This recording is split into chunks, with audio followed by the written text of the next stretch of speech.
Hi hello வணக்கம் friends, welcome to career script channel. இன்றைக்கி நம்ம வீடியோவில் தான் பார்க்க போகிறோம்னா ரைஃபிள் ஃபேக்ட்ரி ஷாப்பூர். இது வந்து பார்த்திங்கன்னா மினிஸ்ட்ரி ஆஃப் டிஃபென்ஸ், நம்ம சென்ட்ரல் கவர்மெண்ட்டோட டிஃபென்ஸ் மினிஸ்ட்ரி கீழே வந்து பார்த்திங்கன்னா ஒரு ரைஃபிள் ஃபேக்ட்ரி இருக்குது. ஸோ அங்கே வந்து கிராஜுவேட் அண்ட் டெக்னீஷியன் அப்ரண்டிஸ் வந்து போட்டிருக்காங்க. ஸோ அதுக்காக வந்து கிட்டத்தட்ட 53 வேகன்சிஸ் இருக்குது.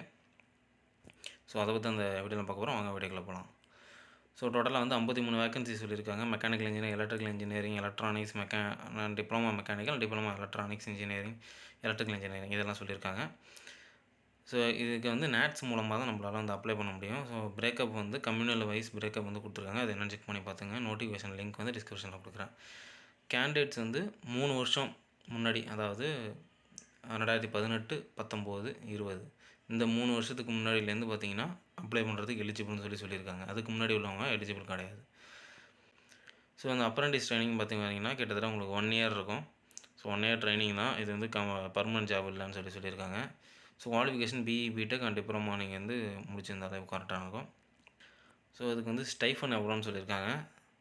ஸோ ஸ்டைஃபன் வந்து பார்த்திங்கன்னா கிராஜுவேட் இன்ஜினியர்ஸ்க்கு 9,000, டிப்ளமா ஹோல்டர்ஸுக்கு வந்து 8,000 சொல்லியிருக்காங்க. ஸோ வந்து இதுக்கு ஓபிசி சர்டிஃபிகேட்லாம் வந்து மேண்டேட்ரி. நீங்கள் ஓபிசி கேட்டகரியில் அப்ளை பண்ணியிருந்தீங்க, ஸோ நேட்ஸில் ரிஜிஸ்டர் பண்ணியிருந்தீங்கன்னா உங்களுக்கு வந்து ஓபிசி சர்டிஃபிகேட் வந்து எந்த கம்யூனிட்டி வைஸ் நீங்கள் வந்து ரிஜிஸ்டர் பண்ணிங்களோ அதுக்கான சர்டிஃபிகேட் வந்து நீங்கள் கம்பல்சரி கையில் வச்சுருக்கணும். மோட் ஆஃப் செலெக்ஷன் வந்து பார்த்திங்கன்னா உங்களுக்கு இதில் அந்த எக்ஸாமினேஷனும் கிடையாது, இன்டர்வியூ எதுவுமே கிடையாது. பேஸ்ட் ஆன் த மார்க்ஸ் தான். நீங்கள் என்ன மார்க் எடுத்துருக்கீங்களோ அதுக்கேற்றதை வச்சு தான் உங்களுக்கு செலெக்ஷனே சொல்லியிருக்காங்க. ஸோ அதுக்கு அப்ளிகேஷன் ஃபீஸும் ஒன்றும் கிடையவே கிடையாது. So no application fees, no examination, no interview. So இதுக்கு வந்து பார்த்திங்கன்னா நேட்ஸ் போர்ட்டலில் முதல்ல நீங்கள் ரிஜிஸ்டர் பண்ணுற மாதிரி இருக்கும். ஸோ முதல்ல நீங்கள் NATS portal, ministry of HR department NATS போர்ட்டலில் போய்ட்டு முதல்ல நீங்கள் வந்து ரிஜிஸ்டர் பண்ணிவிட்டு, ஸோ அது மூலமாக நீங்கள் வந்து இந்த எஸ்டாப்ளிஷ்மெண்ட் அப்ளை ஃபார் இந்த ரைஃபிள் ஃபேக்ட்ரி ஷாப்பூரோட எஸ்டாப்ளிஷ்மெண்ட்டை சர்ச் பண்ணி அதில் நீங்கள் வந்து அப்ளைங்கிறத கொடுத்து அப்ளை பண்ணிக்கணும். வந்து அவங்களுக்கு போஸ்டல் அனுப்புகிற மாதிரி இருக்கும். ஸோ அனுப்புகிறப்ப என்னென்ன டாக்குமெண்ட்ஸ் தேவைன்னு சொல்லியிருக்காங்க. செல்ஃப் அட்டட் காப்பீஸ் ஆஃப் சர்டிஃபிகேட், உங்கள் குவாலிஃபிகேஷன் சர்டிஃபிகேட்லாம் செல்ஃப் அட்டஸ்டோட ஃபோட்டோ காப்பீஸ், அந்த ஜெராக்ஸில் வந்து செல்ஃப் அட்டஸ்ட் உங்கள் கையெழுத்து போட்டுருக்கணும். So date of birth proof, Aadhaar card proof, அப்புறம் பேங்க் அக்கௌண்ட்டு, ஆதார் கார்டு லிங்காக இருக்க பேங்க் அக்கௌண்ட் ப்ரூஃப்லாம் வந்து வைக்கணுங்கிறத சொல்லியிருக்காங்க.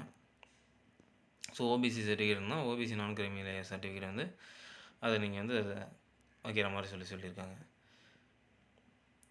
2 self attest passport size passport size ஃபோட்டோவையும் வந்து செல்ஃப் சைன் போட்டு அதில் நீங்கள் வைக்கிற மாதிரி சொல்லியிருக்காங்க. ஸோ இந்த லாஸ்ட் டேட்டுக்குள்ளார உங்களுக்கு வந்து last date of receipt of application 1 month from the date of publication, no application enter. So publication அதாவது எப்போ கொடுத்துருக்காங்க 1 monthலேருந்து பார்த்தீங்கன்னா இந்த க்ளோசிங் டேட்டுக்குள்ளே அவங்களுக்கு போய் சேரணுங்கிற மாதிரி சொல்லியிருக்காங்க. ஸோ க்ளோசிங் டேட்லேருந்து 1 month அதுலேருந்து போய் சேரணுங்கிற மாதிரி சொல்லியிருக்காங்க. ஸோ அதுக்குள்ளே உங்கள் இது வந்து போய் சேர்ந்துடணும் போஸ்டரில். ஸோ இதான் அந்த அப்ளிகேஷன் ஃபார்மெட்டு. ஸோ அதில் டீட்டெயில்ஸ் எல்லாம் ஃபில் பண்ணிவிட்டு உங்கள் ஃபோட்டோலாம் பேஸ்ட் பண்ணிட்டு கேட்டிருக்க இந்த இடத்துல வந்து பார்த்திங்கன்னா உங்களோட நேட்ஸ் ஐடி ரிஜிஸ்டர் நம்பர் கேட்கும். ஸோ அதை எழுதிட்டு இங்கே கேட்டிருக்க டாக்குமெண்ட்ஸ்லாம் நீங்கள் வந்து அதில் அட்டாச் பண்ணி அனுப்ப வேண்டியதான். அவ்வளோதான் friends. So central government apprentice, all the best, apply பண்ணுங்கள். தேங்க்யூ.